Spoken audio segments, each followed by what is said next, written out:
जातकों, हमारे जीवन में कुछ ऐसे कर्म होते हैं, कुछ ऐसे कार्य होते हैं जो हमारे लिए बहुत ही ज़्यादा महत्वपूर्ण होते हैं और उन्हें करना उससे भी ज़्यादा महत्वपूर्ण कार्य होता है। हमें हमारे जीवन में वो जो कार्य हैं अगर हम नहीं करते हैं या उसे हम टाल देते हैं तो हमें असफलता या फिर दुखों का सामना करना पड़ता है। हम अगर अपने जीवन में दुखी हैं तो उसके सिर्फ दो ही प्रारूप हो सकते हैं। एक तो वो जो हम नहीं कर रहे हैं या हम नहीं समझ पा रहे हैं, वो 12 भावों के माध्यम से आपको क्या संदेश दे रहे हैं, और दूसरा है हमारे कर्म, पूर्व जन्म के कर्म। उन कर्म के विरुद्ध जाके हम जान भी जाते हैं कभी कभी कि ये हमारा कर्म है, लेकिन हम उसको स्वीकार नहीं कर पाते हैं। हम सोचते हैं कि ये मेरा व्यक्तित्व तो नहीं है। क्या आप वाकई में अपने व्यक्तित्व को समझते हैं? और अगर आप अपने व्यक्तित्व को समझते हैं तो आपके लिए ये समझना बहुत ही आसान हो जाएगा कि आपकी कुंडली में 12 भावों में जो भी ग्रह बैठे हैं वो आपसे क्या चाहते हैं। आपका जो व्यक्तित्व होता है वो उसी के अनुरूप होता है। और जो हम अपने कर्मों को और अपने इष्ट देव या फिर 12 भावों में जो भी ग्रह बैठे हैं उन ग्रहों के संदेशों को या फिर उनके कर्म को नहीं समझते हैं, उनको टाल देते हैं, उनको अस्वीकार कर देते हैं, वो उस तरीके का जो भाव होता है वो हमें आता है समाज से इन्फ्लुएंस होकर। और जब भी हम समाज से इन्फ्लुएंस होंगे हमें दुखों का ही सामना करना पड़ेगा। सबसे पहली बात तो आप ये समझिए कि आपको कभी भी समाज से इन्फ्लुएंस नहीं होना है। समाज का एक वर्ग क्या चाहता है, क्या करता है, वो आपका कार्य नहीं है। आपका कार्य ये है कि आपका व्यक्तित्व क्या चाहता है, आपका व्यक्तित्व क्या है। आप अपने व्यक्तित्व को पकड़ कर रखिए। अगर आपको कुछ नहीं पसंद है तो आपको नहीं पसंद है। अब वो क्यों नहीं पसंद है, क्या कारण है, वो आप तलाशिए। लेकिन अगर आप वही कार्य कुछ समय के बाद करना शुरू कर देते हैं सिर्फ और सिर्फ समाज से इन्फ्लुएंस होकर, तो वो आपके दुखों का और आपके पतन का कारण बनता है। दूसरा, आप अपने जीवन का पर्पस को समझिए कि आपके जीवन का पर्पस क्या है। क्या आपकी वजह से आपके लोगों को, आपके परिवार के लोगों को, आपके मित्र गणों को दुख हो रहा है या आपके कृत्यों के माध्यम से उन्हें दुख हो रहा है? अगर ऐसा है तो या तो उनका त्याग कीजिए ताकि वो अपने जीवन में स्वतंत्र रहें और अपने डिसीजन ले पाए और वो उस दुखों से बच सके जो उन्हें आपके माध्यम से मिल रहा है। और अगर आप ऐसा नहीं कर सकते हैं तो आप अपने व्यक्तित्व में सुधार कीजिए, क्योंकि आपका कोई भी राइट नहीं बनता है, आपका कोई भी अधिकार नहीं है कि आप किसी को दुख दें। और अगर आप किसी को दुख देना ही चाहते हैं तो उसका पर्पस देखिए। आपकी कुंडली में, आपकी कुंडली ये भी बताती है कि आप किसको दुख देंगे और आपको किससे दुख मिलेगा। ये सब कुछ हमारे पूर्व जन्म के कर्म निर्धारित करके आते हैं। और जब हम अपने पूर्व जन्म के कर्मों को समझते हैं और उसके अनुरूप कार्य करते हैं तो हमारा जीवन सुगम और सरल हो जाता है। ये बात मैं आपको पिछले कई वीडियो के माध्यम से बताता चला आ रहा हूँ। लेकिन वहीं अगर हम अपने ये कर्म नहीं स्वीकार करते हैं तो क्या होता है, तो हम अपने नए कर्म बनाते हैं। हम अपने पुराने कर्मों से भाग तो सकते हैं लेकिन उससे छूट नहीं सकते हैं। और जब हम उनसे छूटेंगे नहीं तो वो हमारे लिए दुखों का कारण ही बनेगा और ये चीज हमारी अगली जनरेशन तक ही जाएगा। ध्यान रखिए कि आपकी वजह से जिन जिन लोगों का जीवन व्यतीत होगा, प्रभावित होगा, उससे उसको लाभ होगा तो उसका पुण्य आपको मिलेगा, और उससे उसको दुख होगा तो उसका पाप भी आप ही को मिलेगा। इसीलिए आपने सुना भी होगा कि आपके पूर्वज या आपके घर में जो भी बड़े होंगे, दादा दादी, परदादा दादी या परनाना नानी, वो सब आपसे कहते होंगे कि किसी को दुख मत दो, कोई ऐसा कार्य मत करो जिससे लोगों को दुख हो या फिर आपको दुख हो। आपको बहुत सारी चीजों के बारे में रोका जाता होगा, टोका जाता होगा उनके संस्कारों के माध्यम से, उनकी बातों के माध्यम से, लेकिन वो आपको समझ में नहीं आई होंगी। अगर समझ में आई होंगी तो मैं यकीन से कह सकता हूं कि आज आपका जीवन बहुत ही सुव्यवस्थित होगा और बहुत ही सरल होगा। और उस सरल जीवन के माध्यम से आपने अपने जीवन में कोई ना कोई मुकाम जरूर हासिल किया होगा। वहीं अगर आपने उसका विरोध किया होगा और उसको स्वीकार नहीं किया होगा तो आज नहीं तो कल आपको उस चीज का एहसास भी होगा। लेकिन उसको स्वीकार ना करने की वजह से आपके जीवन में जो असफलता और जो कठिनाइयों का आपको सामना करना पड़ रहा होगा उसको कोई भी दूर नहीं कर सकता है। कभी कभी ऐसा होता है कि जो हमारे जीवन में लोग आते हैं वो आपकी मदद करने के लिए आते हैं, लेकिन आप अपनी जिद और अपनी ईगो की वजह से उसको स्वीकार नहीं कर पाते हैं। आपके अंदर आत्ममंथन जैसा गुण होना चाहिए। अगर आप क्रोधित हैं या फिर आप ईगो में हैं या फिर आप जिद के वशीभूत हैं और आपके अंदर आत्ममंथन की आदत है, तो आप ये मान के चलिए कि अगर आप कोई गलत कृत्य भी करेंगे या आप गलत चयन भी करेंगे तो समय रहते ही आप उसको सुधार सकते हैं। क्योंकि आत्ममंथन वो मंथन है जो आपको सही और गलत का फर्क बताने में समर्थ है। और जब आपको सही और गलत का फर्क समझ में आएगा तो आप अपने द्वारा की हुई गलतियां, अपने द्वारा लिए हुए गलत डिसीजन को आप सही कर सकते हैं, उसको बदल सकते हैं। हाँ, कभी कभी ये होता है कि उसको सही करना या बदलना थोड़ा मुश्किल होता है, लेकिन नामुमकिन नहीं होता है। हम कहीं ना कहीं किसी ना किसी माध्यम से, या फिर अगर आपकी कुंडली में आपके इष्ट देव या फिर आपके कोई भी ग्रह या फिर भाग्येश या लग्नेश आपकी कुंडली के साथ अलाइन होंगे, तो वो आपको कोई ना कोई ऐसा मार्ग जरूर दिखा देंगे जिससे आप उस स्थिति से बाहर आ जाएं। लेकिन अगर आप ये कर पाने में असमर्थ हैं, तो आप ये मान के चलिए कि आप चाहे कितने ही पढ़े लिखे हो, चाहे कितने ही बुद्धिजीवी ही क्यों ना हो, आप अपना जीवन खुद ही नाश कर बैठेंगे। इसीलिए आपको ये जरूर समझना चाहिए कि आपके जीवन में वो ऐसे कौन से कर्म हैं जिसको आपको नजरअंदाज नहीं करना है। और साथ ही साथ आपको इस बात का भी ध्यान रखना है जिसके बारे में आपको जरा भी अंदाजा नहीं है कि आपने पूर्व जन्म में कैसे कर्म किए हैं, आपने उससे पुण्य अर्जित किए हैं या पाप अर्जित किए हैं। अगर आपने पाप अर्जित किए हैं तो आपको वो पाप उतारने हैं, और अगर आपने पुण्य अर्जित किए हैं तो आपको इस जन्म में जो उस पुण्य के माध्यम से जो योग बनने हैं, जो भी आपको मिल रहा है उसका भोग करना है। उसके साथ साथ आपको अपने पुण्यों की बढ़ोतरी भी करनी है। आप अपनी कुंडली को समझिए, अपने ग्रहों को समझिए, आपके ग्रह आपसे क्या चाहते हैं। उन्हीं संदेशों में से एक संदेश होता है पितरपक्ष। आपने सुना होगा किसी न किसी माध्यम से कि आपकी कुंडली में पितृदोष है, किसी एस्ट्रोलॉजर के माध्यम से, या फिर जो सूत्र बताए जाते हैं सोशल मीडिया के माध्यम से आपने वो अप्लाई किए होंगे अपनी कुंडली में। मैं यहाँ पर आपको कोई सूत्र बताने के लिए नहीं आया हूँ, मैं बस आपको ये महत्व बताने के लिए आया हूँ कि आपके जीवन में जो भी इवेंट्स आते हैं, जो भी कर्म आते हैं, वो चाहे फिर आपके जीवन में नवरात्रि के माध्यम से हो, पितरपक्ष के माध्यम से हो, या फिर जो भी हमारे जीवन में त्योहार आते हैं उसके माध्यम से हो। जी हाँ, हमारे जीवन में ये भी बहुत इंपॉर्टेंट है कि हमारे जीवन में जो भी त्योहार आ रहे हैं उस त्योहार को हमें किस तरीके से मनाना चाहिए और उस त्योहार को हमें किस रूप में लेना चाहिए। ये भी एक कर्म होता है। अगर हमें कुछ भी अपने एंसेस्टर, अपने पूर्वजों के माध्यम से मिला है, चाहे वो तीज त्योहार हो या फिर आपके घर की, आपके परिवार की कोई प्रथा हो या देवी देवताओं की पूजा हो, उन सभी चीजों को आपको ग्रांटेड नहीं लेना, उस चीज को आपको समझने की कोशिश करनी है। आप जानिए कि उसके पीछे का पर्पस क्या है। अगर आप उसके पीछे का पर्पस जान जाते हैं, समझ जाते हैं, तो आपको उसके प्रति समर्पित रहना चाहिए, उसके प्रति जागृत रहना चाहिए। लेकिन अगर आप उसको नहीं समझ पाते हैं तो फिर आप कम से कम उसको इग्नोर मत कीजिए। आप देखिए कि आपके पूर्वज जो भी थे वो क्या चाहते हैं, आपके माँ बाप क्या चाहते हैं, वो चीज वो कैसे कर रहे थे। आपके जीवन में जो प्रथाएं चली आ रही हैं आपके पूर्वजों से, उन प्रथाओं को आप ग्रांटेड लेने की कोशिश कदा भी मत कीजिए, क्योंकि वो प्रथाएं हो सकता है कि आपके जीवन में वो कोई बहुत बड़ा असर ना डालें, या फिर वो जो असर डालें उससे आपको ज्यादा फर्क ना पड़े। लेकिन मैं ये बात दावे से कह सकता हूं कि उसका फर्क आपकी अगली जनरेशन को जरूर पड़ेगा, और फिर आप उनका जीवन जब कठिनाइयों से घिरा होगा तो आप परेशान होंगे। आपके जीवन में वो समस्याएं आएंगी, वो समस्याएं फिर चाहे आपके माध्यम से आए, आपके लाइफ पार्टनर के माध्यम से आए, आपके माँ बाप के माध्यम से आए, या फिर आपके भाई बहनों के माध्यम से आए। हो सकता है ये समस्याएं आपके संतान के माध्यम से भी आ सकती हैं, आपके समाज के भी माध्यम से आ सकती हैं, या फिर आप जहाँ पे कार्य करते हैं वहां के माध्यम से भी आ सकती हैं, आपके नौकर चाकर के माध्यम से भी आ सकती हैं।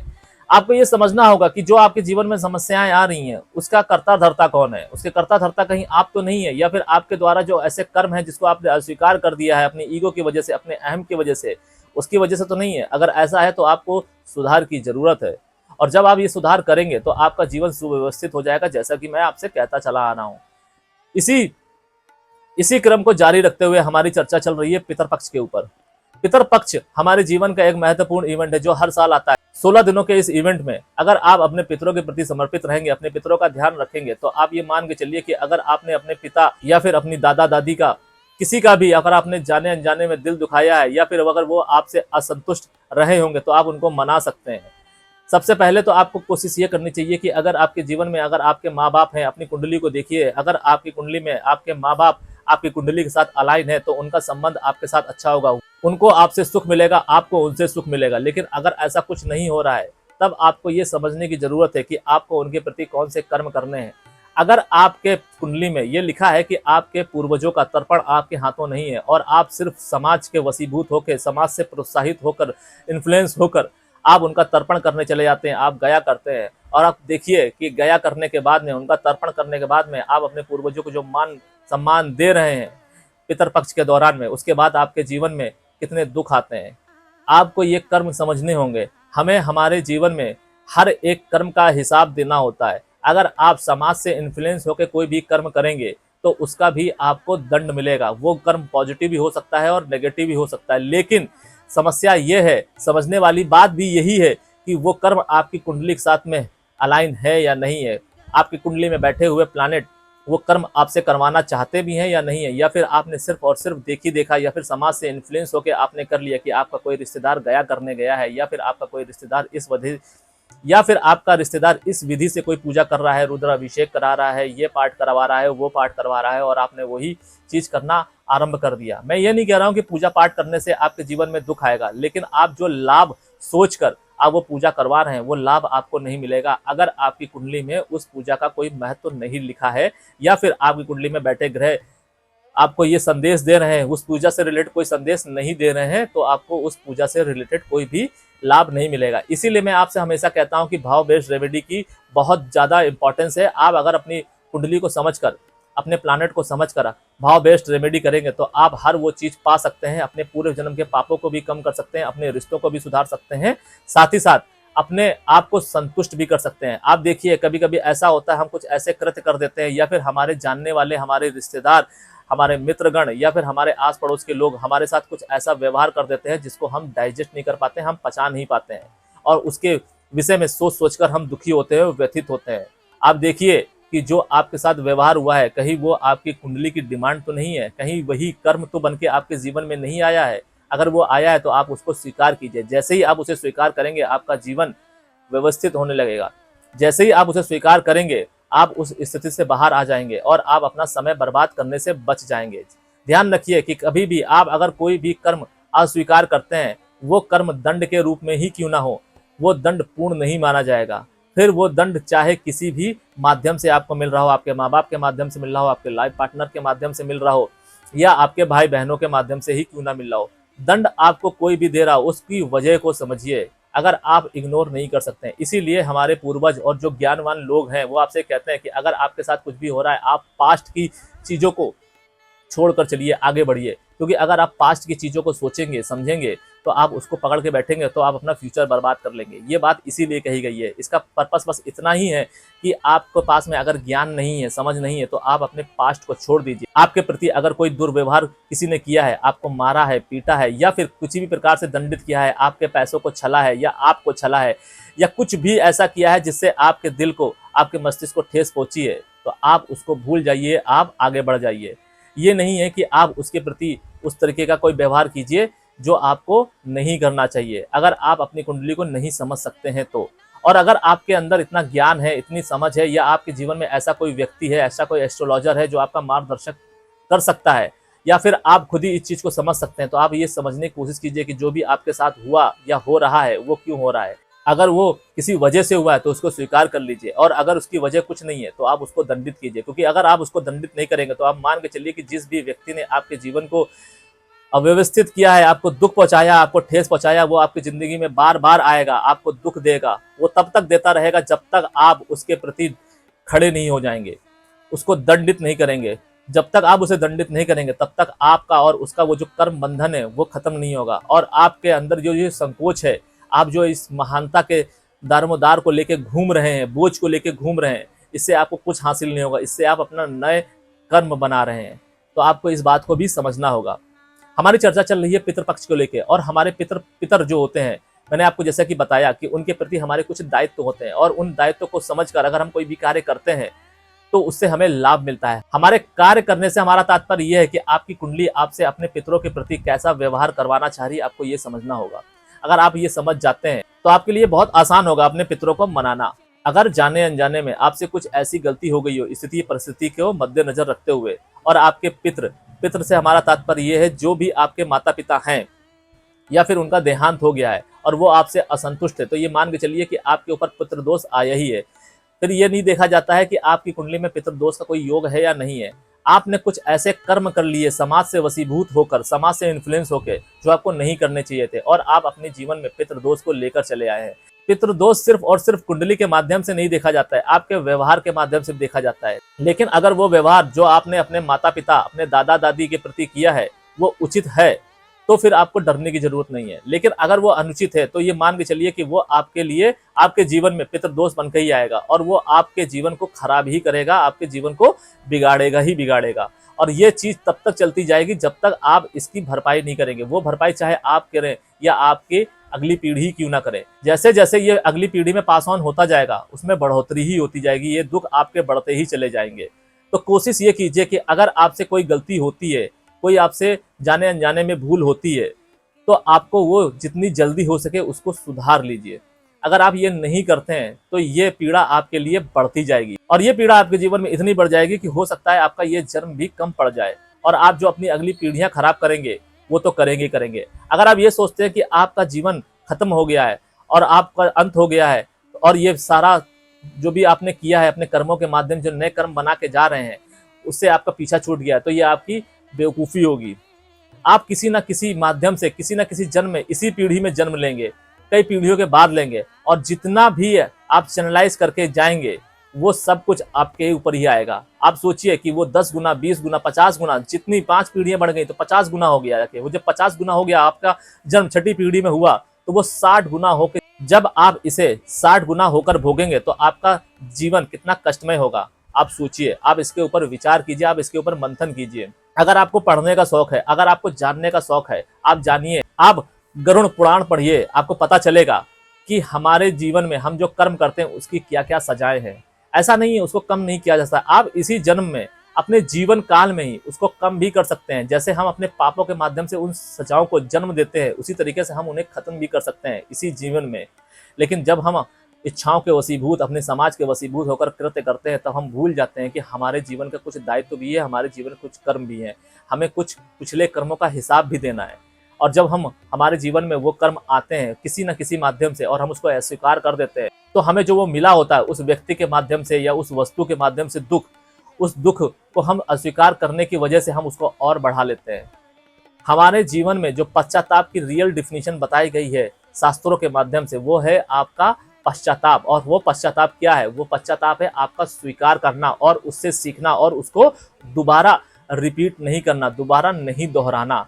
अगर आप ये चीज़ बार बार करते हैं, आप जाकर किसी से माफ़ी मांगते हैं और उसी गलती को बार बार दोहराते हैं, अपने कृत्य को बार बार उसी कृत्य को दोहराते हैं, तो आप ये मान के चलिए कि आप अपने जीवन को बहुत बुरी तरीके से खराब कर रहे हैं। साथ ही साथ आप जिस भी घर में रह रहे हैं, जिस भी लोगों के साथ में रह रहे हैं, चाहे मित्रों के साथ रह रहे हो, रिश्तेदारों के साथ रह रहे हो या अपने माता पिता के साथ रह रहे हो, आपने उन सब की जिंदगी बर्बाद कर दी है। और ऐसा भी नहीं है कि आपको उसका दंड नहीं मिलेगा, आपको उसका दंड जरूर मिलेगा। अपनी चर्चा को जारी रखते हुए आज हम जानेंगे कि कैसे सिंह राशि के लोग, वो कौन से ऐसे कर्म हैं, उपाय हैं और विशेष विधि हैं और वो बचाव हैं, वो करके अपने पितरों को खुश कर सकते हैं, प्रसन्न कर सकते हैं।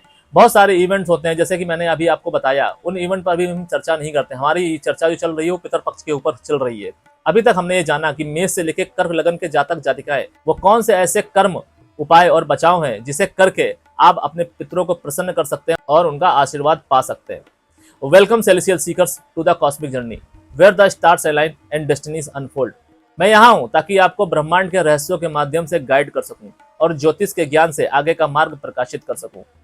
हमारे जीवन में पितरपक्ष के जो 16 दिनों का इवेंट आता है, इसको आप कभी भी ग्रांटेड मत दीजिए। इसकी कोई वजह है जो आपके जीवन में आ रहा है, उस परम पिता परमेश्वर का एक आशीर्वाद है। वो परम पिता परमेश्वर आपको मौका दे रहे हैं कि आपने जो भी कर्म किए हैं अपने माता पिता के विरुद्ध, अपने माता पिता को असंतुष्ट करके, उनको दुख देके आप उसको सुधार सकते हैं। आपको ये जो मौका मिलता है ये अंतिम मौका है, क्योंकि अगर आपके माता पिता जीवित हैं तो आपको उनकी सेवा करनी चाहिए। अगर आपकी कुंडली ये कह रही है, तो मैं फिर से आपसे बात कह रहा हूँ कि अगर आपकी कुंडली में ये लिखा है कि आपको माता पिता की सेवा करनी है, तो आपको वो सेवा करनी है, कैसे भी करके करनी है। चाहे आपके माता पिता आपको सुख दें ना दें, अपनी जायदाद में हिस्सा दें ना दें, आपको धन दें ना दें, आपकी मदद करें ना करें, आपको शिक्षा दें या ना दें, आपको उनकी सेवा करनी है, मतलब करनी है। और अगर आप ये सोचते हैं कि आपका कोई भाई है और आपके भाई के प्रति आपके माता पिता आसक्त है और उसके ही लिए सब कुछ कर रहे हैं, आपके लिए नहीं कर रहे हैं, तो जो भी आप उनके प्रति दायित्व है वो आपके भाई का ही है, आपका कोई दायित्व नहीं है। और आपकी कुंडली कह रही है कि आपका दायित्व है और आपने इसको अस्वीकार कर दिया सिर्फ और सिर्फ अपने लालच और अपनी इच्छाओं के वशीभूत होकर, तो आप ये मान के चलिए कि आपको दंडित किया ही जाएगा। आप खुश नहीं रहेंगे और आपकी अगली पीढ़ी भी इससे प्रभावित जरूर होगी। इसको कोई भी एस्ट्रोलॉजर सही नहीं कर सकता, क्योंकि पितृ दोष एक ऐसा दोष है, आप कोई भी रेमेडी कर लेंगे उससे आपको प्रभाव नहीं मिलेगा। उसका सिर्फ और सिर्फ एक ही तरीका है कि आप अपने पितरों को कन्विंस कीजिए, उनको मनाइए। जब तक वो नहीं मानेंगे तब तक आप चाहे अपने इष्ट को अपनी कुंडली के साथ अलाइन कर लीजिए या आप तपस्या ही क्यों ना कर लें, आपके सामने भगवान भोलेनाथ और विष्णु जी प्रकट भी हो जाएंगे और आप उनसे कोई वरदान भी मांग लेंगे। उस वरदान में आप चाहे अथाह संपत्ति या सुखों का सागर ही क्यों ना मांग लें, उसका आप भोग नहीं कर पाएंगे। आपको कोई भी चीज मिलेगी, कितनी मिलेगी ये आपके हाथ में नहीं है, लेकिन अगर आप अपने देव को मना के तपस्या करके या किसी भी माध्यम से वो पा लेते हैं छल से, तो आप ये मान के चलिए कि आप उसका भोग नहीं कर पाएंगे। आपको उसका भोग करने के लिए आपके जीवन में उचित पुण्य होने चाहिए, अपने पितरों का आशीर्वाद होना चाहिए, इसके साथ ही साथ आपके कुल देवी देवता का अलाइनमेंट होना चाहिए आपके जीवन में। आपके कुल देवी देवता भी उतने ही महत्वपूर्ण है जितने आपके जीवन में आपके पितृ महत्वपूर्ण है। और अगर आपके जीवन में आपके पितृ और आपके कुल देवी देवता नाराज हैं, तो आप ये मान के चलिए कि चाहे आप अपनी जीवन में कितनी भी अच्छी रेमेडी कर लीजिए, आप अपने इष्ट को मना लीजिए, आप कुछ भी पूजा पाठ कीजिए, आप पूरा जीवन लगा दीजिए अपना पूजा पाठ में, आप कुछ भी ऐसा कार्य मत करें, कोई भी पाप मत करें, लेकिन आपका जीवन सुखमय हो ही नहीं सकता। सबसे ज्यादा जरूरी है आपके पितृ। अगर आपके पितृ नाखुश हैं तो आप ये मान के चलिए कि आपके कुल देवी देवता भी आपसे नाखुश ही रहेंगे, क्योंकि आपके कुल देवी देवता भी अल्टीमेटली आपके पूर्वज ही हैं, आपके पितर ही हैं वो। और अगर आप उनके पुत्र यानी कि जो आपके पूर्वज हैं वो आपके कुल देवी के माता पिता हैं, आप उनको रुष्ट करेंगे तो आप कैसे सुखी रह सकते हैं। आपको ये बात समझनी होगी। बात सीधी है कि अगर आप किसी को दुख देंगे और उन्हें दुख देंगे जो आपके जनक है, तो आपको दुखों का सामना करना ही पड़ेगा। सिंह लगन के जातक जातिकाएं, ऐसे कौन से कर्म है जिसे करके वो अपने पितरों को मना सकते हैं। यहाँ पर यह तात्पर्य नहीं है हमारा कि आप अपने परिवार के बड़े पुत्र हैं या छोटे पुत्र हैं। यहाँ पर हर एक व्यक्ति अगर सिंह लगन का है तो वो ये रेमेडी कर सकता है, फिर आप चाहे पुत्री ही हो या फिर पुत्र ही क्यों ना हो। सिंह लगन के जातक जातिकाओं को कर्म के रूप में सोने चांदी का दान करना चाहिए पितर पक्ष के 16 दिनों के दौरान। अगर आप ऐसा करेंगे तो ये दान आपके पूर्व के किए हुए पापों का नाश करेगा। ध्यान रखिए, मैं जो भी आपको कर्म बता रहा हूं, ये कर्म करके आप अपने पापों का नाश कर सकते हैं। ध्यान रखिए कि ये वो 16 दिन है, इन 16 दिनों में मैं आपको जो भी कर्म बता रहा हूं आपके लग्न के अनुसार अगर आप वैसे ही करते हैं जैसा कि मैं आपको बता रहा हूं, तो आप अपने वो पुराने पाप जो आपने किए पिछले जन्म में या फिर इस जन्म में जाने अनजाने में, उसको आप बहुत ही आसानी से और बहुत ही जल्दी उतार पाएंगे। और आप जितनी जल्दी इस बोझ से निवृत्त हो जाएंगे उतना ही आपका जीवन सरल और सुगम होना शुरू हो जाएगा। अगर आपके जीवन में पापों की संख्या ज्यादा है और पुण्यों की कम है और आपकी कुंडली में योगों की संख्या ज्यादा है, तो आप ये मान के चलिए उन योगों के माध्यम से आपके जीवन में जो कुछ भी आएगा आप उसका भोग नहीं कर पाएंगे। तो आपके जीवन में ज्यादा इंपॉर्टेंट क्या है कि जो भी आपके जीवन में आ रहा है आप उसका भोग कीजिए। आप देखिए ऐसे कई सारे लोग आपने जीवन में देखे होंगे जिनके जीवन में सब कुछ है, अच्छा खासा है, वो बहुत कुछ करना चाहते हैं, यात्राएं करना चाहते हैं, लोगों की मदद करना चाहते हैं, लेकिन उनका शरीर साथ नहीं दे रहा है, वो घर के किसी एक कोने में पड़े हुए हैं, उनके घर वाले उनको इम्पोर्टेंस ही नहीं दे रहे हैं। आप देखिए ऐसा क्यों होता है, ऐसा इसीलिए होता है। इसी को मैं कह रहा हूं, भोग नहीं कर पाएंगे। अगर आपके जीवन में आपने कुछ भी किया है, आपने धन अर्जित किया है, तो उस धन का भोग करना भी आपका ही फर्ज है। अगर आप उसका भोग नहीं कर पा रहे हैं और उस धन का उपयोग आपकी पत्नी या फिर आपका पति या फिर आपके चचेरे भाई बहन या फिर आपके ही भाई बहन या फिर आपका पुत्र पुत्री करते हैं और आप ये सोचकर संतोष करते हैं कि ये धन तो मैंने उन्हीं के लिए कमाया था, तो ये आपकी मूर्खता होगी। जरूर आप उनको ये धन उपयोग करने के लिए दे सकते हैं, लेकिन सबसे ज्यादा जरूरी क्या है? सबसे ज्यादा जरूरी यह है कि आप भी उस धन का उपयोग कीजिए। अगर आपके घर में पकवान बन रहे हैं तो आप भी वो पकवान खाने के अधिकारी हैं। अगर आप किसी बीमारी में पड़कर आप वो पकवान नहीं खा पा रहे हैं तो आप ये समझिए कि आपने वो पाप किए हैं जिससे आप अपने जीवन में वो भोग नहीं कर पा रहे हैं जो आपको करना चाहिए। इसीलिए मैं आपको बता रहा हूं और ये चेता रहा हूं कि आपके जीवन में वो पल, वो क्षण ना आए। आपको अभी जरूरत है अपने उन पापों की संख्या कम करने की। आप देखिए जो भी मैं आपको कर्म बता रहा हूं पितृपक्ष के दौरान में, आप कीजिए, अपनी क्षमता के अनुसार वो कर्म कीजिए। अगर आप ऐसा कर्म करेंगे तो आप अपने पुराने पापों को काट पाएंगे, उनको कम कर पाएंगे। पितर पक्ष के 16 दिनों के दौरान सिंह लगन के जातक जातिकाएं उपाय के तौर पर हर रविवार को सूर्य को अर्घ दें। अगर आप सूर्यदेव को अर्घ देंगे तो सूर्यदेव आपके जीवन को सुगम और सुदृढ़ बनाएंगे। इसके साथ साथ वो आपका मार्गदर्शन भी करेंगे। ध्यान रखिए, जो भी मैं आपको कर्म, उपाय, विशेष विधि या बचाव बता रहा हूँ, सिर्फ और सिर्फ ये 16 दिनों के लिए है। अगर आप ये 16 दिन भी नहीं कर पाते तो फिर आप ये मान के चलिए कि आप कुछ नहीं कर पाएंगे। बहुत सारी चीजें ऐसी होती हैं जो लॉन्ग लास्टिंग होती हैं, जो आपको लंबे समय तक करनी होती हैं, लेकिन ये जो मौका आपको मिल रहा है 16 दिनों के दौरान करने का, कर्म, उपाय, बचाव और विशेष विधि, जिसे करके आप अपने पूर्वजों को भी प्रसन्न कर सकते हैं, अपने पापों को भी काट सकते हैं, इसके और साथ साथ हर वो चीज पा सकते हैं जो आप पाना चाहते हैं। आपके जीवन में रास्ते तभी खुलेंगे जब आप अपने जीवन की ये जो ब्लॉकेजेस हैं, ब्लॉकेजेस यानी कि आपके पाप, उसको कम करेंगे, उसको घटाएंगे। जैसे ही आप उसको घटाएंगे, आपके जीवन में रास्ते बनने लगेंगे। आपके इष्ट देव, इसके साथ साथ आपके जीवन में जो आपके कुल देवी देवता है, आपको मार्ग दिखाना चाहते हैं, आपको वो सब देना चाहते हैं जो आप चाहते हैं, लेकिन वो आपको नहीं मिल रहा है। वो क्यों नहीं मिल रहा है? आपके जीवन में वो जो ब्लॉकेजेस आई हुई हैं आपके द्वारा किए हुए पापों के माध्यम से, आपने जो समाज से इन्फ्लुएंस होकर जो भी गलत कृत्य किए हैं उसकी वजह से। तो सबसे पहले आपको उसको ठीक करना होगा, उसको साफ करना होगा। विशेष विधि के रूप में आपको रविवार को लाल वस्त्र पहनकर अपने पितरों का पिंड दान करना चाहिए। ध्यान रखिए कि आपके पितरों की जो भी तिथि है, आपको उस तिथि में तो पिंड दान करना ही है। इसके अलावा अगर आप हर रविवार को अपने पितरों के प्रति समर्पित होकर पिंड दान करेंगे लाल वस्त्र पहनकर, तो उसमें आपको लाभ होगा, आपके पितृ आपसे प्रसन्न होंगे। ये जरूरी नहीं है। अगर आपसे कोई ये कहता है आपने तिथि वाले दिन अपने पितरों का पिंडदान कर दिया है और अब आपको पिंडदान करने की जरूरत नहीं है, तो ये गलत है, ये मिथ्य है। अगर आप चाहे तो 16 दिन लगातार पिंडदान कर सकते हैं, लेकिन अगर आप 16 दिन लगातार पिंडदान नहीं कर सकते हैं तो आप हमेशा इस बात का ध्यान रखिए कि जो भी आपके पितरों की तिथि है, आप उस तिथि को जरूर पिंडदान कीजिए। और अगर आपको वो तिथि नहीं पता है तो सिंह लगन के अगर आप जातक जातिकाएं हैं, आप हर रविवार को लाल वस्त्र पहनकर अपने पितरों के नाम से उनका पिंडदान कीजिए, उनका पिंड तर्पण कीजिए। अगर आप ऐसा करेंगे तो आपके पितृ प्रसन्न होंगे, आपको आशीर्वाद देंगे और उनके आशीर्वाद से आप दिन दूनी और रात चौगनी आगे बढ़ेंगे। आपके पाप तक कम होंगे, आपके जीवन की ब्लॉकेज कम होंगी, आपका काम धंधा अगर नहीं चल रहा होगा तो वो भी चलेगा। आपके पितरों की वजह से आपके जीवन में सबसे ज्यादा व्यवधान आते हैं, आपको ये बात भी समझनी होगी। पितर पक्ष के दौरान आपको दिखावा और अहंकार से बचना चाहिए। अगर आपके पास अच्छा धन है, आप किसी अच्छी पोजीशन को होल्ड करके बैठे हुए हैं और आपके अंदर एक ईगो या अहंकार है, तो आप ये 16 दिन, कम से कम ये 16 दिन अपने अहंकार को त्याग दीजिए, अपने दिखावे को त्याग दीजिए। आप जितना डाउन टू अर्थ रहेंगे, आप जितना वास्तविक जीवन को स्वीकार करेंगे, आप सरल जीवन यापन करेंगे इन 16 दिनों तक, आप मान के चलिए कि आपके पितृ उतने ही ज्यादा आपसे प्रसन्न होंगे।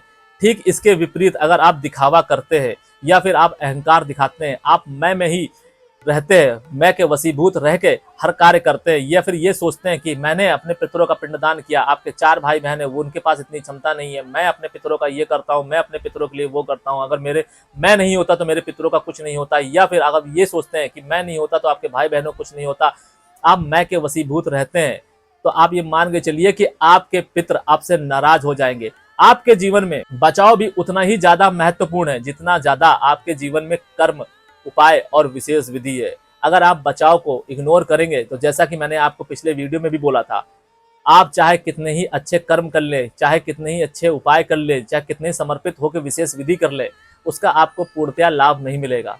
बल्कि अगर आपने अपने पूर्वजों को नाराज किया बचाव ना करके, जो भी मैं आपको बातें बता रहा हूँ उसको इग्नोर करके, अगर आपने उन सारी चीजों को इग्नोर किया और उससे अपने पितरों को नाराज किया, तो आप ये मान के चलिए कि जो भी आप ये तीनों चीजें करेंगे, विशेष विधि, उपाय और कर्म, उसका आपको पूर्णतया लाभ तो नहीं मिलेगा, साथ ही साथ उनको आप नाराज कर बैठेंगे। और जब भी आपके पितर आपसे नाराज होंगे, वो आपको आशीर्वाद नहीं देंगे, वो आपको श्राप देंगे, और जिससे आपका जीवन और भी ज्यादा खराब हो जाएगा। मैं आपसे फिर से एक बात कहना चाहता हूं कि आपके जीवन में ये जो पितर पक्ष का समय आता है हर साल, ये सिर्फ और सिर्फ 16 दिन का होता है। क्या आप इन पितर पक्ष में 16 दिनों के दौरान अपने आप को संतुलित नहीं रख सकते हैं? क्या आप ये 16 दिन अपने पितरों के प्रति समर्पित नहीं हो सकते हैं? अगर आप नहीं हो सकते तो फिर आपका जीवन व्यर्थ है। आपको ये समझना होगा कि आपके कुछ दायित्व है, जैसा कि मैं आपसे हमेशा कहता आ रहा हूं। आपको कर्म समझने होंगे, आपको दायित्व समझना होगा, आपको स्वीकार करने का महत्व समझना होगा। अब वो ऐसे कौन से कर्म, उपाय, विशेष विधि और बचाव है जो कन्या लगन के जातक जातिकाओं को करने चाहिए। कन्या लगन के जातक जातिकाओं को अनाथालय में कुछ ना कुछ दान करते रहना चाहिए। पितर पक्ष के 16 दिनों के दौरान अपनी आर्थिक स्थिति को ध्यान में रखते हुए, जो भी आपकी आर्थिक स्थिति कहती है, आप अपनी आर्थिक स्थिति को चीट मत कीजिएगा। अगर आप अपनी आर्थिक स्थिति को चीट करेंगे या फिर आप सिर्फ इसकी खाना पूर्ति करेंगे तो आपको इसमें नुकसान होगा, आपके पितर आपसे नाराज होंगे। जो भी मैं आपको कर्म कह रहा हूं, इस कर्म के माध्यम से आप अपने पूर्व जन्म के और इस जन्म में आपने जो भी जाने अनजाने में पाप किए हैं, आप उस पापों को कम कर सकते हैं, खत्म कर सकते हैं। ये सिर्फ और सिर्फ इस बात पर निर्भर करेगा कि आप वो जो कर्म मैं आपको बता रहा हूं लग्नों के हिसाब से आप कितनी शिद्दत से करते हैं, कितने समर्पित होकर करते हैं। जितनी शिद्दत और समर्पण की भावना से आप ये कर्म करेंगे, उसी माध्यम से आपके पूर्व जन्म के कर्म के माध्यम से आपने जो भी पाप अर्जित किए है उसको आप काट पाएंगे, उसका आप क्षय कर पाएंगे। उपाय के तौर पर कन्या लगन के जातक जातिकाएं बुधवार को व्रत रखें और गणेश जी की पूजा करें। ध्यान रखें, मैं आपको जो भी कर्म, उपाय और विशेष विधि बता रहा हूं उसका महत्व भी बता रहा हूं और साथ साथ यह भी बता रहा हूं कि उससे आपको क्या लाभ होगा। आपको ये जो भी चीज मैं आपको बता रहा हूं ये सिर्फ और सिर्फ आपको समझाने के लिए बता रहा हूं। आप इस चीजों के लालच के वशीभूत होकर कर्म, उपाय और विशेष विधि कदापि मत कीजिएगा। मैं बस आपको उसका महत्व समझाने की कोशिश कर रहा हूं। आप उसके महत्व को समझिए, समर्पित होकर पितर पक्ष पर वो कर्म, उपाय और विशेष विधि कीजिए। देखिएगा आपको उसका पूर्णतः लाभ मिलेगा। ये 16 दिन आपके जीवन में किसी चमत्कार से कम नहीं होंगे। विशेष विधि के रूप में आप बुधवार को हरे वस्त्र पहनकर अपने पितरों को तिल और जल अर्पित कीजिए और उनका तर्पण कीजिए। अगर आप उनको तिल और जल अर्पित करेंगे बुधवार को हरे वस्त्र पहनकर, ध्यान रखिए जो भी मैं आपको वस्त्र बता रहा हूं, जो भी मैं आपको दिन बता रहा हूं, उसी दिन उनका पिंडदान और तर्पण आपको करना है। उसी विधि से करना है जिस विधि से मैं आपको बता रहा हूं। अगर आप ऐसा करेंगे तो आप अपने पितरों को प्रसन्न कर पाएंगे, उनके दुखों को कम कर पाएंगे। वो जिस भी योनि में भटक रहे हैं उस योनि में उनको आराम मिलेगा, उनको सुख मिलेगा। और जब अपने पितरों को आप सुख देंगे तो वो आपको आशीर्वाद देंगे। इस बात को आपको समझना होगा। जिस तरीके से आप अपने माता पिता से कुछ चाहते हैं, कुछ आपकी इच्छाएं हैं, उसी तरीके से आपके माता पिता के भी आपसे कुछ इच्छाएं हैं, आपके लिए कुछ इच्छाएं हैं, आपसे वो कुछ चाहते हैं। आपका कुछ फर्ज बनता है, जैसे उनके कुछ फर्ज हैं वैसे आपके भी कुछ फर्ज हैं। और जब आप अपने फर्ज को निभाएंगे, आप उनको प्रसन्न करेंगे, खुश करेंगे, तो वो आपको आशीर्वाद देंगे। और जिस विधि से मैं आपको बता रहा हूं, इस विधि का अगर आप उपयोग करते हैं, मैं आपसे ये बात दावे के साथ कह सकता हूं कि ये 16 दिन आपके जीवन में एक गेम चेंजर की भूमिका निभाता दिखाई देगा और आपके जीवन को बदल के रख देगा। लेकिन जो भी मैं आपको कर्म, उपाय और विशेष विधि बता रहा हूं, आपको ठीक उसी भांति करना है। उसको अपना कर्म समझ कर करना है, उसके प्रति समर्पित होकर करना है।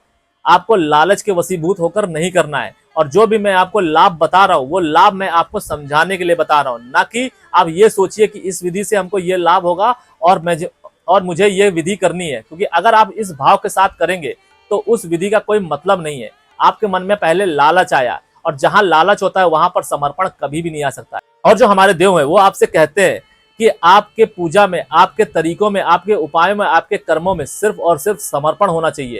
आपकी विधि चाहे कैसी भी हो, फिर वो चाहे आपके पितृदेव हो, आपके इष्ट देव हो, या फिर आपके आराध्य देव ही क्यों ना हो, आपकी विधि वो स्वीकार कर लेंगे अगर आप समर्पित होकर करेंगे। तो ध्यान रखिए कि आपको हमेशा हर बुधवार को हरे वस्त्र पहनकर तिल और जल अपने पितरों को अर्पित करना है।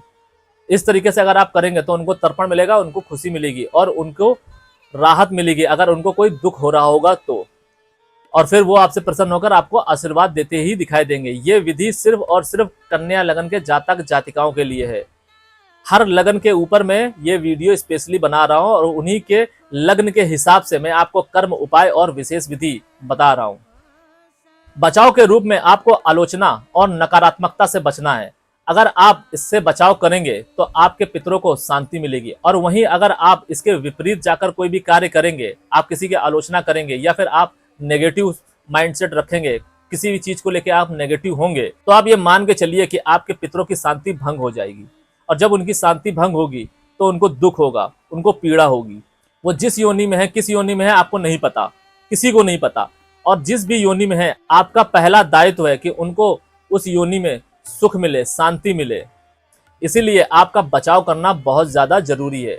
अगर आप पूरे 16 दिनों के दौरान आपके जीवन में कोई ऐसी स्थिति आती है जहां पर आपको नेगेटिव होना पड़ता है, तो आपको उससे बचने की जरूरत है। आपको वहां पर आशा रखनी है, पॉजिटिव रहना है, आपको किसी की आलोचना नहीं करनी है।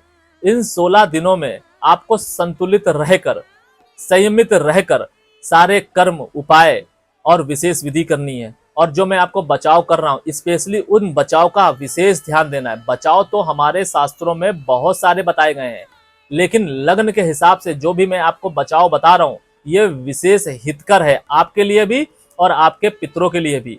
और इसके विपरीत जाकर अगर आप कार्य करेंगे तो आपके पितरों भी नाराज होंगे, उनकी शांति भंग होगी और उनको कष्ट होगा। और जब उनको कष्ट होगा, उनकी शांति भंग होगी, तो आपका जीवन भी दुखों से भरा ही रहेगा। उसमें भी अगर आपके आराध्य, आपके इष्ट देव या आपके कुल देवी देवता आपको कुछ देना भी चाहेंगे, या फिर आपकी कुंडली के माध्यम से कोई योग बन रहा होगा या कोई अच्छी दशा चल रही होगी, तो उसका आप पूरी तरीके से भोग नहीं कर पाएंगे। आपको ये छोटी सी बात बहुत अच्छे से समझनी होगी। अब वो ऐसे कौन से कर्म हैं, कौन से विशेष विधि और उपाय है जो तुला लग्न के जातक जातिकाओं को करने चाहिए। तुला लग्न के जातक जातिकाओं को महिलाओं को वस्त्र और सौंदर्य प्रसाधन का दान करना चाहिए। ध्यान रखिए, ये कार्य तुला लग्न के जातक जातिकाएं किसी भी महिला के साथ कर सकते हैं। ये दान किसी भी महिला को वो दे सकते हैं। ये महिलाओं से हमारा तात्पर्य ये है कि जो भी महिला शादीशुदा है, आपको उनको ही दान देना है। कुंवारी कन्याओं को ये दान नहीं देना है। महिलाओं का जहां पर भी जिक्र होता है, वहां पर ये मान के चलिए कि हमारी जो बात हो रही है, जो चर्चा हो रही है, वो शादीशुदा महिलाओं को लेकर हो रही है। और जिनकी शादी नहीं हुई है, उन महिलाओं को ये दान नहीं देना है। वो कन्या के रूप में ही पूजी जाएंगी। और जब कन्याओं की बात आए या फिर कन्याओं को दान करने की बात आए, तब आपको कुंवारी कन्याओं का ही दान देना है, फिर चाहे उनकी उम्र कितनी ही क्यों ना हो जाए। और जब महिलाओं की बात आए, तब आपको ये दान सिर्फ और सिर्फ शादीशुदा औरतों को ही देना है। अगर आप ये कर्म करेंगे तो आपके पुराने कर्म, जो भी आपने पाप अर्जित किए हैं, पुराने कर्मों के माध्यम से आप उनको कम कर पाएंगे, आप उन पर विजय पा पाएंगे। उपाय के रूप में आप शुक्रवार को लक्ष्मी माता की पूजा कीजिए। आपको ये बात पता है कि नहीं पता है, हमें नहीं पता, लेकिन पितृपक्ष में 16 दिनों के दौरान में लक्ष्मी माता की पूजा का भी एक विशेष विधान है। आपको वो पूजा भी करनी है। इसके अलावा आपको शुक्रवार को, हर शुक्रवार को, जितने भी शुक्रवार पड़े, बहुत ज्यादा 2 या 3 शुक्रवार ही पड़ेंगे, अगर आप हर शुक्रवार को माता लक्ष्मी की पूजा करेंगे, तो आप हर वो चीज पा पाएंगे जिस चीज को पाने की आपके मन में इच्छा होगी। ध्यान रखिए, आपको ये कार्य भी, जो भी मैं आपको उपाय बता रहा हूं, आपको लालच के वशीभूत होकर नहीं करना है, आपको समर्पण की भावना से करना है। अगर आप अपने मन में इच्छा रखिए, आप भगवान से मत कीजिए। भगवान तो सब जानते हैं आपके मन में क्या चल रहा है, क्या नहीं चल रहा है। आप मन में अपनी इच्छा रखिए और पूर्ण समर्पण की भावना से आप लक्ष्मी माता की पूजा कीजिए शुक्रवार वाले दिन। फिर आप चाहे महिला हो या फिर पुरुष ही क्यों ना हो, आप दोनों ही ये पूजा कर सकते हैं, तुला लग्न के जातक जातिकाएं। और जैसे जैसे ये आपकी पूजा पूर्ण होगी, जितना ज्यादा आपके अंदर समर्पण की भावना होगा, उतना ही ज्यादा आपकी इच्छाएं पूर्ण होने के चांसेस बढ़ेंगे। विशेष विधि के रूप में आप शुक्रवार को सफेद वस्त्र पहनकर अपने पितरों का तर्पण कीजिए। अगर आप शुक्रवार को सफेद वस्त्र पहनकर अपने पितरों का तर्पण करेंगे, तो आपके पितरों को तृप्ति मिलेगी। और जब उनको तृप्ति मिलेगी, तो वो आपको आशीर्वाद देंगे, वो आपसे खुश होंगे और आपसे प्रसन्न होंगे। ध्यान रखिए कि जो भी विशेष विधि मैं आपको बता रहा हूं, वो आपके पितरों के लिए है। और जो भी मैं आपको उपाय बता रहा हूं, वो आपके इच्छाओं के लिए है। और जो भी मैं आपको कर्म बता रहा हूं, वो आपके पापों के लिए, जो आपने बुरे कर्म किए और बुरे कर्मों के माध्यम से जो आपने पाप अर्जित किए, उनको उतारने के लिए है। और जो मैं आपको बचाव बता रहा हूं, वो इन तीनों के जो पॉजिटिव फल है, सकारात्मक फल है, उनको बढ़ाने के लिए है, उनको घटाने के लिए नहीं है। और ठीक इसके विपरीत अगर आप कार्य करेंगे, तो आपको उसके सकारात्मक फलों में कमी देखने को मिलेगी। तुला लग्न के जातक जातिकाओं को बचाव के रूप में असंतुलित जीवन शैली को त्यागना होगा। ध्यान रखिए, आपकी जीवन शैली कैसी चल रही है। अगर आप मेरा इष्ट देव वाली सीरीज देख भी रहे हैं, तो भी मैंने आपको उसमें बताया है कि तुला लग्न के जातक जातिकाओं के क्या ट्रेड्स होते हैं, हर लग्न के जातक जातिकाओं के क्या ट्रेड्स हैं। हर लग्न कुछ ना कुछ आपको बताता है आपके व्यक्तित्व के बारे में। कोई ना कोई वजह होती है कि वो आपको लग्न मिला है, और अगर आप अपने लग्न के हिसाब से और लग्न से जो भी ग्रह संबंध बना रहा है उसके अनुरूप अपना व्यवहार रखते हैं, अपना आचरण रखते हैं, अपना व्यक्तित्व रखते हैं, तो आपका जीवन बहुत ही आसान और सरल हो जाता है। ये सारी चीजें आपकी कुंडली में आपके इष्ट देव को अलाइन करने में, साथ ही साथ जो अदर प्लैनेट है, फिर वो चाहे मारक प्लैनेट हो या फिर बाधकी प्लैनेट ही क्यों ना हो, उनको भी अलाइन करने में मदद ही करता दिखाई देगा। और जैसा कि मैं आपसे कह रहा हूं कि तुला लग्न के जातक जातिकाओं के लिए संतुलित जीवन बहुत ही ज्यादा जरूरी है। इसी तरीके से आप देखिए कि आपके पितृ, जो पितरों से रिलेटेड आपके जीवन में बचाव आया है पितर पक्ष में, वो भी यही आया कि आपकी जो असंतुलित जीवन शैली है आपको उसको त्यागना है। अगर आप पूरे साल उसको नहीं त्याग पाते हैं तो आपको इन 16 दिनों में तो कम से कम उसको त्यागना ही है, क्योंकि आप अगर इस बचाव को नहीं करेंगे तो इससे आपके पितरों को कष्ट होगा। आपके जीवन में जो भी कष्ट आ रहा है आपकी जीवन शैली की वजह से, आपके चुनाव की वजह से, आपके निर्णयों की वजह से, और उससे जो कष्ट आपके जीवन को मिल रहा है वो तो मिल ही रहा है, लेकिन आपका ये दायित्व तो नहीं है और ना ही आपको ये हक दिया गया है कि आप अपने कर्तव्य से या फिर आप अपने कर्मों के माध्यम से अपने पितरों को कोई कष्ट दें। अगर आपका लग्न आपसे कुछ कह रहा है, कुछ चीजों का बचाव मांग रहा है, तो आपको वो बचाव करना चाहिए, क्योंकि अगर आप ये बचाव नहीं करेंगे तो आप विशेष विधि उपाय और कर्म के माध्यम से जो भी पुण्य अर्जित करेंगे, जो भी लाभ आपको मिलने वाला होगा, वो आप खो बैठेंगे। सबसे ज्यादा जरूरी है आपके पितरों का खुश रहना। क्या पता आपके पितृ किसी अच्छी योनि में हो और वो वहां पर सुख भोग रहे हो और आपको जो बचाव करने चाहिए थे वो बचाव आपने नहीं किए, और आपके द्वारा की गई ये जो गलती है, ये जो आपने उनको नजरअंदाज किया है, उसकी वजह से उनको दुख मिला। अब अगर आपकी वजह से किसी को दुख मिलेगा तो वो आपको दुआ या आपको आशीर्वाद तो नहीं देगा, आपको वो श्राप देंगे, आपको वो कष्ट देंगे। अब इसी भांति समझिए ना कि अगर आप किसी को कष्ट नहीं दे रहे हैं, आप खुद किसी को कष्ट नहीं दे रहे हैं, यहां पर मैं ये बात नहीं कर रहा हूं कि कोई जीवित है या नहीं, अगर आपके जीवन में कोई भी व्यक्ति ऐसा है, अगर आप उसको कष्ट नहीं दे रहे हैं और वो आपको कष्ट दे रहा है, तो आपका मन दुखी होगा। और जब आपका मन दुखी होगा, हो सकता है आपके मन में संयम हो, आप समझदार हो और आप इस चीज को इग्नोर करके आगे बढ़ जाएं, लेकिन जब वो चीजें अति कर जाएंगी, वो पीड़ा अति कर जाएगी, तो आप उसको दंड भी देंगे। फिर आप ये नहीं देखेंगे कि सामने कौन है, हो सकता है वो आपका पुत्र हो या पुत्री हो या आपके माँ बाप हो, आप हो सकता है उनके ऊपर हाथ उठा दें, या अगर हाथ नहीं उठाएंगे तो आप अपनी वाणी के माध्यम से ही कुछ ना कुछ तो ऐसा बोलेंगे जो आपको नहीं बोलना चाहिए। आप उसका विरोध जरूर करेंगे, और ऐसा नहीं है कि अगर आप वो विरोध करेंगे उस विरोध से आप कोई पाप अर्जित करेंगे, नहीं, आपका विरोध करना जरूरी है। आपको ये बात भी समझनी होगी कि आपके जीवन में जो भी चीजें हो रही हैं उसके पीछे की कोई वजह है। बस आप अगर वो वजह जान जाते हैं या समझ जाते हैं और उसको स्वीकार कर लेते हैं, आपका जीवन सुगम और सुदृढ़ हो जाता है। बस आपको ये समझने की जरूरत है कि आपके द्वारा जाने अनजाने के माध्यम से जो कर्म हुए हैं वो सही हुए हैं या गलत हुए हैं। अगर गलत हुए हैं तो समर्पित होकर पश्चाताप कीजिए, और अगर सही हुए हैं तो आप उसको स्वीकार करके आगे बढ़िए। उसका बखान मत कीजिए कि मैंने ये कर दिया था या मैंने वो कर दिया था। इससे आपके जीवन में एक अहंकार जन्म ले सकता है और वो अहंकार कहीं ना कहीं आपको परेशान ही करता दिखाई देगा। मैं ये नहीं कह रहा हूं कि अगर आप उसका बखान करेंगे तो आपके जीवन में कोई दुख आएगा, आप कोई पाप करेंगे, ये पाप नहीं है। पाप बस ये है कि अगर आपके जीवन में अहंकार आ गया और वो अहंकार पर आपका नियंत्रण नहीं हुआ तो आप कुछ ना कुछ ऐसी गलती कर देंगे जो आपको नहीं करनी चाहिए। हमारे जीवन में अहंकार की भी एक अहम भूमिका है। अगर आप अहंकार नहीं करेंगे तो हो सकता है आपके जीवन में कुछ ऐसे योग बनने हो कि आपको उस योग का पूर्णतः लाभ ना मिले। हमारे जीवन में हर एक चीज की इंपॉर्टेंस है, फिर वो चाहे कुछ भी हो, चाहे कैसा ही इमोशन क्यों ना हो, चाहे वो ज्वेलसी हो, ईगो हो, अहंकार ही क्यों ना हो, जिसको लोगों ने बहुत गलत बताया है, पाप का सोर्स बताया है। लेकिन आपको ये समझना होगा कि हर एक इमोशन आपके लिए जरूरी है, बस आपको उसका यूज करना आना चाहिए। अगर आपको उसके ऊपर नियंत्रण है, उसका यूज करना आता है, उपयोग करना आता है, तो आप उसके माध्यम से भी आप अपने जीवन को सुगम और सुदृढ़ बना सकते हैं। अब वो ऐसे कौन से कर्म, उपाय और विशेष विधि और बचाव हैं जो वृश्चिक लग्न के जातक जातिकाओं को करना चाहिए। वृश्चिक लग्न के जातक जातिकाओं को कर्म के रूप में मंदिरों में धार्मिक पुस्तकों का दान करना चाहिए। अगर आप कर्म के रूप में धार्मिक पुस्तकों का दान करेंगे पितर पक्ष के 16 दिनों के दौरान, तो आपके द्वारा अर्जित किए हुए पाप या आपने जाने अनजाने में कोई ऐसे कर्म किए जिससे आप पाप के भागीदार बने, आप उसको कम कर पाएंगे, आप उसको घटा पाएंगे। ध्यान रखिए कि आपके समर्पण की भावना जैसी होगी और आपके कर्म जितने अच्छे होंगे, जितने ज्यादा होंगे, इन 16 दिनों के दौरान आप उसी माध्यम से, उसी रेशियो में अपने पापों को कम कर पाएंगे, उनका क्षय कर पाएंगे, उनका नाश कर पाएंगे। वृश्चिक लग्न के जातक जातिकाएं उपाय के रूप में मंगलवार को हनुमान जी की पूजा करें। ध्यान रखिए कि आपको जो मैं पूजा बता रहा हूं, ये पूजा आपको सिर्फ और सिर्फ मंगलवार को करनी है। ये पूजा आपको प्रतिदिन नहीं करनी है। इन 16 दिनों के दौरान अगर आप कोई विशेष पूजा करते हैं हनुमान जी की, तो आप उसको रोक दीजिए। हनुमान जी की जो भी आपकी विशेष पूजा है, उसको आपको सिर्फ और सिर्फ मंगलवार को ही करना है।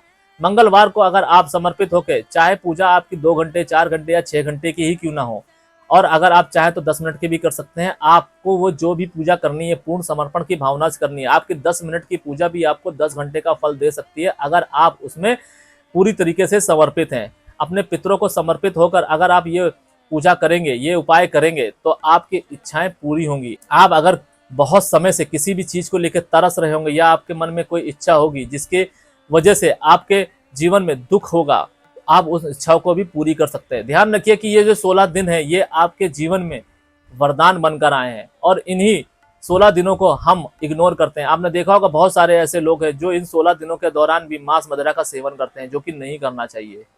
आपको इसका त्याग करना चाहिए। ये 16 दिन आपके जीवन में समर्पण और पश्चाताप लेकर आए हैं। आपको ये समर्पण और पश्चाताप करना चाहिए अपने पितरों के लिए। आपके जीवन में सिर्फ और सिर्फ साल में ये 16 दिन ही मिलते हैं आपको अपने पितरों के लिए। क्या आप अपने पितरों को ये 16 दिन भी नहीं दे सकते हैं? और इन 16 दिन में आपको मिल क्या रहा है? आप अपने पापों को कम कर पा रहे हैं, आप अपने पितरों को सुख दे पा रहे हैं। क्या आपको इस चीज से संतुष्टि नहीं होगी? क्या आपको ये सुन के ये अनुभव नहीं हो रहा है, या संतुष्टि का अनुभव नहीं हो रहा है कि आप अपने पितरों को खुशी दे सकते हैं, उनको शांति दे सकते हैं, उनका तर्पण कर सकते हैं, वो आपसे प्रसन्न हो सकते हैं? क्या आपको ये बात, मेरी ये बातें सुनकर आपको खुशी नहीं हो रही है, आपको संतोष नहीं मिल रहा है? अगर आपको ये बातें सुनकर संतोष मिल रहा है, तो आप ये मान के चलिए कि अगर आप ये कर्म करेंगे, ये उपाय करेंगे, तो आपके पितरों को वाकई उनको वो संतुष्टि मिलेगी, उनको तृप्ति मिलेगी, उनको वो शांति मिलेगी, और वो आपको आशीर्वाद देंगे। और जब ये अनुभव उनको होगा, और जब वो आपको आशीर्वाद देंगे और वो अनुभव आप महसूस करेंगे, तो आप देखिए कि आपके मन में कितना ज्यादा संतोष आएगा, आप अपने जीवन में कितना संतुष्ट महसूस करेंगे। आपको लगेगा कि आप अपने जीवन में कुछ कर पाए हैं। मैं आपसे ये बात दावे से कह सकता हूं कि ये जो अनुभव आपको होगा, ये अनुभव आपके जीवन में अतुलनीय होगा, अविस्मरणीय होगा। ध्यान रखिए कि ये 16 दिन अगर आपने ठीक वैसे बिता लिए जैसा मैं आपसे कह रहा हूं, आपका जीवन बदल जाएगा। वृश्चिक लग्न के जातक जातिकाओं को विशेष विधि के रूप में मंगलवार को लाल वस्त्र पहनकर अपने पितरों के नाम से जल और तिल अर्पण करना चाहिए। ध्यान रखिए, जो मैं आपको तिल बोल रहा हूं, ये काले तिल जल में डालकर आप अपने पितरों को समर्पित कीजिए, दक्षिण दिशा की ओर मुख करके। अगर आप ये कार्य करेंगे तो आपके पितरों को तृप्ति मिलेगी, और जब आपके पितर तृप्त होंगे, वो आपसे प्रसन्न होंगे, वो आपको आशीर्वाद देंगे। और जब आपके पितर आपको आशीर्वाद देंगे, तो आपके जीवन में जो ब्लॉकेजेस होंगी वो खुलेंगी। आपके जीवन में जो छुपे हुए शत्रु होंगे, जो आपका नाश करना चाहते हैं या आपको दुख देना चाहते हैं, वो आपका कुछ भी नहीं बिगाड़ पाएंगे। बहुत सारी ऐसी चीजें हैं आपके जीवन में जिस पर आपका नियंत्रण नहीं है, और उन पर नियंत्रण किसका है? आपके पितरों का है, आपके इष्ट का है, आपके कुल देवी देवताओं का है। आप अपने पितरों को जिस भांति रखेंगे, उनको खुश रखेंगे, तो आपके जो कुल देवी देवता हैं वो भी आपसे प्रसन्न होंगे। तो आपको हमेशा इस बात का ध्यान रखना है। विशेष विधि, कर्म और उपाय जो मैं आपको बता रहा हूँ, पूर्णतः समर्पित होकर करनी है। तो वृश्चिक लग्न के जातक जातिकाओं को बचाव के रूप में आपको पितर पक्ष के दौरान इन 16 दिनों में अहंकार और प्रतिशोध की भावना से बचना है। अगर आप अहंकार और प्रतिशोध की भावना से बचे रहेंगे, हो सकता है इस दौरान आपको, स्पेशली वृश्चिक लग्न के जातक जातिकाओं के जीवन में ऐसी स्थिति देखने को मिलती है कि उनके जीवन में कुछ ऐसी घटना घटती है पितर पक्ष के दौरान कि कोई भी आके उनको परेशान करके चला जाता है, छेड़ के चला जाता है, जिससे उनको ठेस पहुंचती है, उनके ईगो को हर्ट होता है, उनके मन में प्रतिशोध जन्म ले लेता है। ध्यान रखना, आपके जीवन में अगर 16 दिनों के दौरान ऐसी स्थिति आती है, तो आप अपने आप को सौभाग्यशाली, परम सौभाग्यशाली मान के चलिए। और अगर आपने अपनी उस भावना को, प्रतिशोध की भावना को, अपने अहंकार के भावना को नियंत्रित कर लिया, तो आपने मान के चलिए कि आपने अपने पितरों को प्रसन्न कर लिया। आपके पितरों की शांति कई गुना बढ़ जाएगी। वहीं अगर आपने इसके विपरीत जाके सोचा, अहंकार के वशीभूत होके, कि आपके पास ये सुविधा है, वो सुविधा है, आपके पास ये सोर्स है, वो मैन पावर है, और उसके वशीभूत होकर आपने ये सोचा कि आप इसका ये नाश कर दोगे, वो कर दोगे, जो भी आप चाहते हो करना, प्रतिशोध की भावना ले प्रतिशोध की भावना रखकर, और अगर आपने प्रतिशोध भी ले लिया अपने पितर पक्ष के दौरान, तो आपके पितर आपसे नाराज हो जाएंगे। यहाँ पर आपके पितर बस आपसे संयमित रहना आपसे चाहते हैं कि अगर आप संयमित रहेंगे, आप अपने मन को नियंत्रित रखेंगे, अपने प्रतिशोध की भावना को नियंत्रित रखेंगे, तो आपके पितर आपसे खुश रहेंगे, उनको शांति मिलेगी। और वहीं अगर आप इसके विपरीत जाकर कार्य करेंगे तो उनकी शांति भंग होगी, उनको कष्ट होगा, और आपको आइडिया भी नहीं है कि वो कष्ट कितना ज्यादा भयानक है। क्योंकि वो कष्ट जब तक भयानक नहीं होगा तब तक वो दुखी नहीं होंगे, और जब तक वो दुखी नहीं होंगे तब तक वो आपको, आपके लिए कुछ बुरा नहीं सोचेंगे, आपको श्राप नहीं देंगे। आप मान के चलिए कि उस लोक में जो आपको सुविधाएं मिलती हैं, जो आपको प्यार मिलता है, स्नेह मिलता है, वो इस लोक से कई गुना ज्यादा है। उसी प्रकार से उस लोक में जो दंड मिलता है वो भी इस लोक से कई गुना ज्यादा है। उसकी पीड़ा भी आप अनुभव नहीं कर सकते हैं और उसका सुख भी आप अनुभव नहीं कर सकते हैं। इसीलिए आप जिस चीज का अनुभव नहीं कर सकते हैं उसके परे जाके मत सोचिए। मैं जो आपको उपाय, कर्म, विशेष विधि और बचाव बता रहा हूँ, ठीक इसी भांति कीजिए जिस विधि से मैं आपको ये बता रहा हूँ। अगर आप ऐसा करेंगे, और आपको बचाव का भी विशेष ध्यान रखना है, उसको भी आपको पूर्ण समर्पित होकर करना है, और उसका आपको विशेष ध्यान रखना है। क्योंकि अगर आप किसी एक दिन भी वो गलती कर बैठेंगे, हो सकता है वो गलती आपकी इतनी बड़ी हो जाए कि आपने जो भी पुण्य अर्जित किया है या अपने पाप काटे हैं कर्मों के माध्यम से, उपाय के माध्यम से या विशेष विधि के माध्यम से, उसको आप कई गुना बढ़ा ले जाएं। ठीक इसके विपरीत जाकर अगर आप कार्य ये करते हैं कि आप को जो भी मैं चीज बता रहा हूं आप वैसे ही करते हैं पूर्ण समर्पण की भावना के साथ में, तो हो सकता है कि जो भी आपको मिल रहा हो अपने पितरों के आशीर्वाद से, वो आप उसको कई गुना तक बढ़ा ले जाए। आपके पाप जो कम हो रहे हो आपके पितरों के आशीर्वाद से, वो हो सकता है और भी ज्यादा कम हो जाए। आपके जीवन में जो भी इच्छाएं हैं उपाय के माध्यम से जो आप पूरा करना चाहते हैं, वो इच्छा आपके पितरों के माध्यम से बढ़ जाए। हो सकता है आप जीवन में कोई एक कार चाहते हो, नॉर्मल कार ही चाहते हो, और आपके पितर आपसे प्रसन्न हो जाए, आपके जीवन में लग्जरी कार आ जाए। या फिर आप एक घर चाहते हो और आपके पितरों के आशीर्वाद से आपके जीवन में एक लग्जरी घर आ जाए। आपके पितरों के आशीर्वाद से और श्राप से हर एक चीज मुमकिन है, फिर वो आपकी कुंडली में हो या ना हो।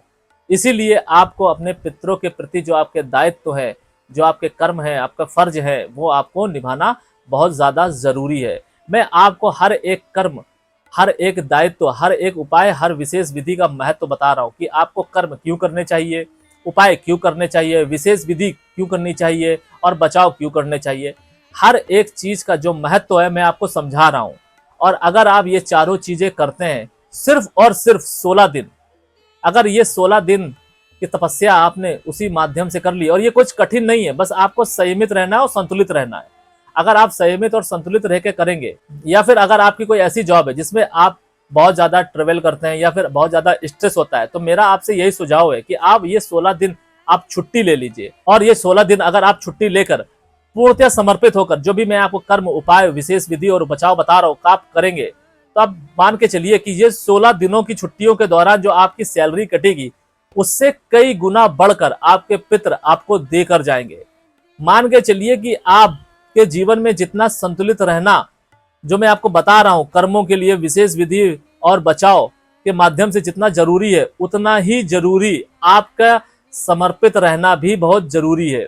क्योंकि अगर आप समर्पित नहीं रहेंगे और संतुलित नहीं रहेंगे तो आपका ये कर्म, उपाय, विशेष विधि करना व्यर्थ है। तो देखा आपने किस तरीके से सिंह लग्न से लेकर वृश्चिक लग्न के जातक जातिकाओं के लिए वो कौन से ऐसे कर्म, उपाय, विशेष विधि और बचाव है जिसे आप करके 16 दिनों के दौरान, पितरपक्ष के 16 दिनों के दौरान करके आप अपने पाप भी कम कर सकते हैं, अपनी इच्छाएं भी पूरी कर सकते हैं, अपने पितरों को भी खुशी और शांति दे सकते हैं और उनका आशीर्वाद भी प्राप्त कर सकते हैं। मेरा यह पूरा प्रयास रहता है कि मैं आपको हर एक चीज का महत्व समझाऊं, एक एक चीज को क्लियर करके चलूं, आपको वो कार्य, वो कर्म क्यों करना जरूरी है और उस कर्म का क्या फायदा है। मगर आपको हमेशा इस बात का ध्यान रखना है, मैं आपको जो भी फायदे नुकसान बता रहा हूँ, ये फायदे नुकसान मैं आपको सिर्फ और सिर्फ समझाने के लिए बता रहा हूँ। इन फायदे नुकसान के वशीभूत रहकर अगर आपने कोई भी कर्म किया या उपाय, विशेष विधि किए तो आपको उसका पूर्ण फल नहीं मिलेगा। मैं आपको बस ये बता रहा हूं कि इस कर्म से आपको ये लाभ होगा, उपाय से ये लाभ होगा, विशेष विधि से ये लाभ होगा। बस आपको ये चीज, जैसे स्पेशली आपको जब उपाय करना है तब आपकी जो इच्छा हो उसको आप मन में रखिए। ध्यान रखिए, आपको वो इच्छा मन में रखनी है, अपने भगवान से नहीं कहनी है। जो भी मैं उपाय बता रहा हूँ, उस उपाय के दौरान आपको जो भी मैं कर्म बता रहा हूँ, वो कर्म आप पूजा के माध्यम से, दान के माध्यम से जो भी आप करेंगे, उस पूजा या दान के दौरान आपको अपनी इच्छा का वर्णन नहीं करना है, अपनी इच्छा को प्रकाशित नहीं करना है, आपको मन में ही रखना है। और अगर आप ऐसा करेंगे तो आपकी इच्छा भी पूरी होगी और आपके पुराने पाप भी कटेंगे। आप अपने पितरों को भी खुश रख पाएंगे, संतुष्ट रख पाएंगे, और उससे आपको जो संतुष्टि मिलेगी, यकीन मानिए, जैसा कि मैं आपसे कह रहा हूं कि वो आपके जीवन में एक अविस्मरणीय पल और अतुलनीय अनुभव लेके ही आएगा। साथ ही साथ जो मैं आपको बचाव बताऊं वो बहुत महत्वपूर्ण है। आज के लिए बस इतना ही। सेलेस्टियल एनर्जीज आपका मार्गदर्शन करें और आपके आगे के सफर को प्रकाशित करें। शरणम।